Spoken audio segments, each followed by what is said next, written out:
Welcome back to the Bethesda E3 Showcase, #BE3.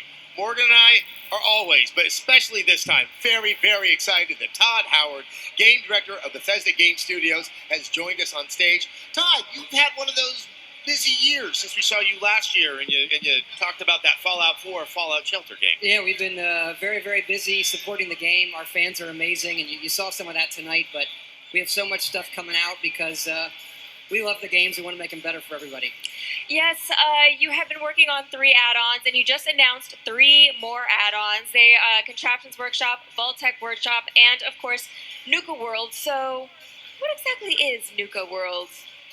Nuka World is actually going to be our last DLC for fall. We want to go out with a big one. So it is a big story-based DLC, new world area of the map to go to, and it's a big amusement park that's been taken over by raiders. We're going to have a lot more info as it gets closer to release in August. So it's just to clarify, it's an amusement park that existed before the apocalypse. It's a pre-war amusement Got park. it. Because it doesn't look kinda that like, amusing the right Disney now. World Hershey Park of Nuka-Cola, so it has all these areas.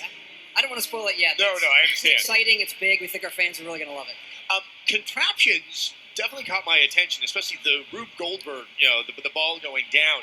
How dynamic, how extensive can you play around with that? I mean, I assume you guys have been practicing that, and playing around with it. Yeah, actually, it's at the studio. we like to build toys for people to play with. Think of Mousetrap or Rube Goldberg machines, and so Contraptions lets us add a lot of switches, conveyor belts, elevators, and I think what our fans and the people who really like Workshop, what they're going to do with that's going to be pretty incredible. The one thought I had is when you look at all that metal, and I just know all the aluminum, and I'm like, oh, I got to go out and look for some aluminum. How much resources is it going to require the player to gather to be able to make some more elaborate stuff? Obviously, there's some, but we don't want that to be a barrier to creating this thing you have in your head. So I'm actually excited to make my own vault from the building standpoint, also because I really like experimenting on my vault dwellers. Yeah. It's just a sweetheart, as we all know. Can I just point that out? They work for me. But what does this actually add to the game? So actually, with the VaultTec one, it's not just being able to build the vault, but there's actually it's a workshop pack that actually has a quest to it and what it means to run the vault. There's a little bit of story there, and so you can have some fun with the dwellers. And I will. I definitely want to touch on mods because we're about to have the experience of console players able to experience mods. Obviously, the mods are built on PC. Can you've been dealing with the mod community for quite some time with your games. Can you explain to them exactly why this is such a big deal? Yeah, I think we're seeing that already. We actually just passed 20 million mod downloads, which I think is incredible in a short period of time. And when was it made available? That's all in from the original PC launch, but most of that has been Xbox One in the last, maybe it's 2 weeks. I might have it slightly wrong. But some people obviously have an interest in this kind of content and a hunger for it. Starving for that kind of experience, and we've worked really hard and long on getting that on console. We're doing the PS4 work now. There's some complication there in every system to get it working, and so we think that modding. It's been great with PC gaming, but it's a great thing about our games where people can make it their own, where it's not just what we shipped, and they have this whole library and all of these things they could do with the game that instantly come up. So it makes the game live a very long life, and you see that with Skyrim, for example, on the PC, 5 years later. Yes, we should talk about Skyrim. You showed Definitive Edition on the stage. Why are you revisiting this now? We love Skyrim, and so we go back to it, and we had actually ported it. We did like an initial Xbox One port just to learn the system when we first got the Xbox One hardware, and really over the last year, we came back to it, and it's just to see that game come alive again, and how much fun we've had remastering the artwork. It really is a special game. We're fans of it as well. We make the games for ourselves, so it scratches a very unique itch when you play it. It's hard to put down. And I'm not clarifying because when you showed like kind of the versions, Xbox One, PlayStation 4, but there's also PC, that this is more than just you more spit and polish on it. Like there is a lot of work that's gone into it that even a PC player can experience. I couldn't hear your question completely, Adam. I am so not sorry. Wearing a headset. I just realized that.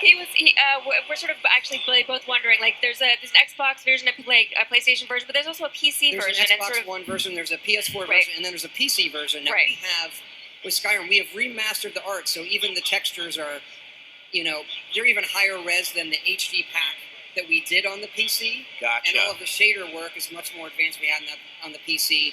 But regardless, we feel that the PC players had a similar experience for a while if they get some really high-end mods. And because of that, if somebody owns all of the Skyrim stuff already on PC, we are going to entitle them a free copy of Special Edition on the PC. Nice. Our PC audience has been with us for a really long time. They also make the mods, so we felt it was the right thing to do. I can feel a few subreddits just lighting up and great happiness as we speak. When is Definitive Edition coming out? October 28th. Cool. I think we also have a question. Yes, we do. Yes, want to read it? I will read it to him because I'm closer. Dan2000 from Twitter wants to know, where do you get your inspiration and ideas for the amazing Fallout DLCs? We actually do a thing at the end of each project called a game jam. Let everyone on the team do whatever they want, and they have to add it into the game.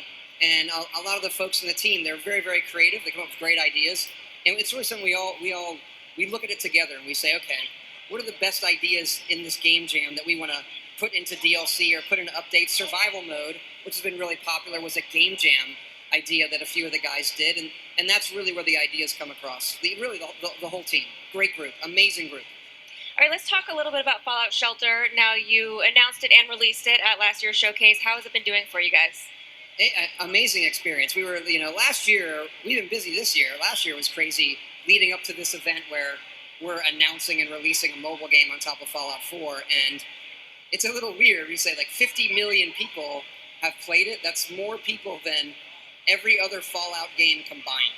So it's a little weird to think that is, there's just so many people. That there might be someone out there playing Fallout Shelter that doesn't know the games that it was actually based on. Obviously, there's this large group, which is bizarre to think. And so it's been a great experience for us developing on mobile, or a game that has a quicker dev time, lets us update it a lot. It is a lot of fun in a different way, something we enjoy. So it's been a great experience, and we're going to do more mobile games in the future. How do the quests work in Fallout Shelter? The quests, so what you do is you build an overseer's room, and from the overseer's room, there's a whole list of quests. They're like daily quests and quest lines, and then you form a party of 3 dwellers and you send them out. And you saw that in some of the footage where they will find buildings, be able to go into them, they'll meet new characters. So it's a really nice addition to the game and something that we've wanted, we think our players have wanted as well. Now, you have a Fallout 4 VR demo right here. Yeah. What will people experience when they go check that out? Well, for this, we've set people up near the Red Rocket with dog meat, and that really is, we had looked at it for a while. Should we do it, or what should we do with VR? And we had felt, as we were finishing up Fallout 4, it is the perfect game for us to do, particularly we made it, but it's the perfect game for VR, because I think when people think about VR, they want to be in a world. They want to walk around. They want to go anywhere. And so we have a demo here, but it's actually the whole game. If we don't kick someone off it, they can go down to Diamond City. Like, our view is, let's not make like a short version of Fallout 4. The promise is the whole game. And that's what we're going to be doing. It's just, the interface is already on your wrist. You can just pull it up and switch around, playing with the weapons. And it's exciting for us where, even though we've lived in the game, to step it into in VR, it becomes real on another level. And it's one of those things that I hate kind of describing. Oh, no, I mean, it's really, really hard to do. I think that's true. It's really true for a lot of VR stuff. Yeah. But this one is really, really clicked even more than we thought it would.